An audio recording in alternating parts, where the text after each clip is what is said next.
at Paradox Interactive and I have Alex here. We want to talk a little bit about your game Hearts of Iron, the board game. But first, I want you to introduce yourself. Yeah, absolutely. My name is Alex Soued, and I'm with Eagle-Gryphon Games. We've been a publisher for about 20 years. Many different video game titles that you may recognize from the past, such as Civilization and Age of Mythology, the board game. And now we want to present to you Hearts of Iron. This is what Eagle-Gryphon Games has now partnered with Paradox to bring to your table. So we're super excited about it, and yeah, that's who I am. So this board game based on a video game, how many things could you adapt from the video game into the board game? Yeah, it's a good question. We started with a very straight adaptation from the video game, including really everything that players would be familiar with. And over the course of a year in development, we've been slowly stripping out certain parts, but to answer your question, it remains very true to the original video game. So fans out there of Hearts of Iron 4 are going to recognize and immediately be able to get into the board game. So since the video game is made a little bit easier for all the people who didn't know the video game, what is the game about? Yeah, absolutely. So Hearts of Iron is based in World War II, and it's actually an alternate history game. So although some games, if you want them to, may play out similar to our historical events, you can actually change history, which is a lot of fun, and choose different political alliances and different allies and really go your own direction. So it's an alternate World War II history game. And how does it work? Are we playing with cards, dices? How do we play it?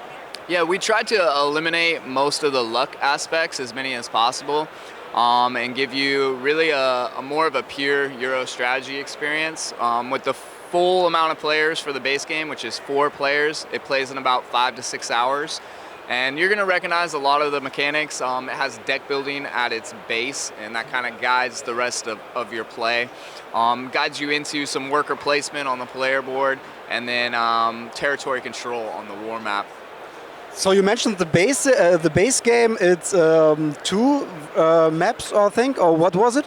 Yeah, correct. Yeah, it's a very large total map, but what we're doing is a core set that's going to be available on Kickstarter, hopefully in 2020 around February, so first quarter.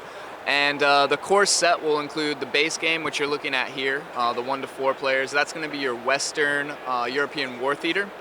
And then the first expansion, which is going to add playable nations of Russia and Turkey, and it's going to add your Eastern war theater. So they connect up into one large war map of Europe, and you can play all the way up to 6 players if you want. And how long would it take? You mentioned the basic game is up to 4 to 5 hours, and the expanded one, how long does it take? Yeah, base game's about 5 to 6 hours, and if you do the expansion, that's going to add about an hour per player. So, and it goes the other way. If you're only playing with 2 or 3 players, you can get a game done in 3 or 4 hours. And inside the game, you told us that you are building. You got a deck, you build your own base, but you are also able to progress inside the game. How does it works? Yeah, progression in the game, it's really, there's 3 different ways you can score victory points. Victory points being your object, or we're calling them glory points in the game.